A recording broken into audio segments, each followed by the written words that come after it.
Okay, so now we're going to look at some radical equations. So first, remember that the square root of x means the non-negative square root of the variable.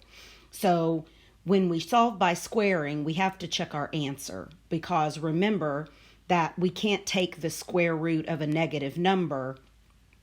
That gives us no solution, right? Because it says non-negative square root.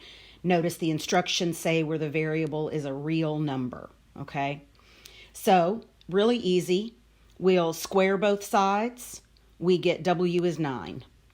If I want to check it, the square root of 9 is 3, so I'm right. Looking at the next one, if I square both sides, I get x is 25. If I plug that in, I get the square root of 25 is 5. That's right. Now, looking at this next one, if I were to solve it the way I've been solving and square both sides, I get that u is 64, right? But the square root of 64 is positive 8 because the square root because the square root means the non-negative square root. So since that doesn't work, it doesn't give us a negative 8 back, that's why we are no solution. So anytime you have the square root on one side and a negative answer on the other, it's automatically going to be no solution, and you don't have to do any work at all. So that square root of v is negative 7. We know that because it's a negative 7, we know that it's no solution. Okay? Those are pretty easy. So what about when we have an equation? So now, instead of that quick little equation, now we're going to have some more stuff happening. So we always want to isolate the radical. So we want it to be by itself. And remember that anything that, if you have the square root of anything and it equals a negative number, that's no solution. And they're telling us in the instructions that the variable is a real number. Okay? So we'll square both sides. We get w minus 6 is 25, so w is 31.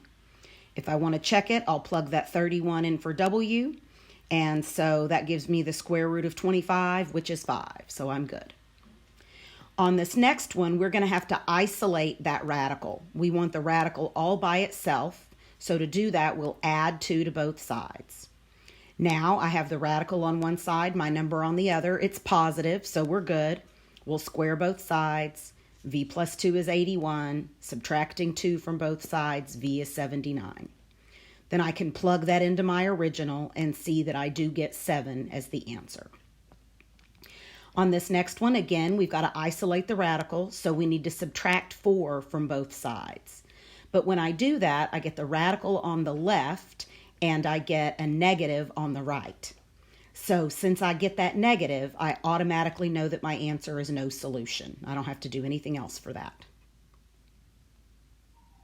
All right. So, did I go too far? Oh, I don't know what's happening.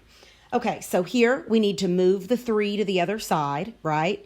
And when we do that, we're subtracting 3 from both sides. So I get a radical on the left equals a negative, which I know is no solution. Okay, that's really the only trick there, okay? On this next one, we'll square both sides. So we get 6y minus 5 is 49, right? Moving the 5, adding the 5 to both sides gives me 54. And dividing both sides by 6 gives me 9. So now I can plug it back in. And I end up with the square root of 54 minus 5, which is square root of 49, which is 7. It works. The last one here, we need to move that 6, so we'll subtract 6 from both sides. When we do, we have a root on the left equals a negative on the right, which is no solution. Okay? So sometimes we have 2 radicals. When we have 2 radicals, the only trick is making sure that you have the radicals on opposite sides. So this first one, they're already on opposite sides, so I can square both sides. Again, we want a real number. So I'll square both sides. And then I'm going to subtract 6W from both sides to move it to the right.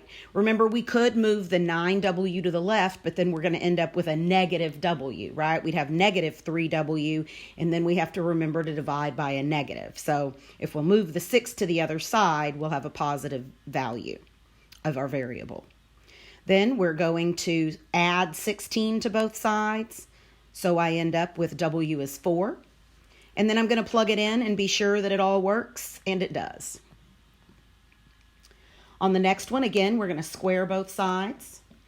Then I'm going to subtract 2V from both sides. Then I'll add 10 to both sides, and V is 3. To check it, I'm just going to plug that in. Plug that 3 into both variables, and I get root 5 is root 5, which is true. Oh. Okay, so on this one, what we need to do is add that root to the other side, right? So that equals 0. And if I square that, think about squaring a binomial, you get that trinomial, right? A plus B quantity squared is A squared plus 2AB plus B squared. So we don't want to mess with that, right? So we move the radical to the other side. Then we have what we just did, right? So we can square both sides, move the 2W to the other side, so subtract 2W, then subtract 8, and I get that W is negative 1. Now, there's nothing that says the variable can't be negative, right? But we want to go ahead and plug it in and be sure that we're right, and we do get the correct answer. Okay. Last thing here, some algebraic symbol manipulation. We want to solve this for B. We can't divide by U yet because it's locked in there, right? So we want to square both sides, and we get 16 is UB. Then we would divide both sides by U. So B is 16 divided by U. On the next one, we have two options since D is the only thing under the root. So our first option is to go ahead and divide both sides by 5, and then we can square both sides, and we get that D is F squared over 25. Our other option is to go ahead and square both sides, so we get F squared is 25D, then we can divide both sides by 25. Same answer, right? And the last one here, for E, we want to square both sides. When we do, we get H squared is E over 8. And then to solve for E, you can think about it as cross multiplying or as multiplying both sides by 8, which is the common denominator. And we would get 8H squared equals E. All right, that's it for the week.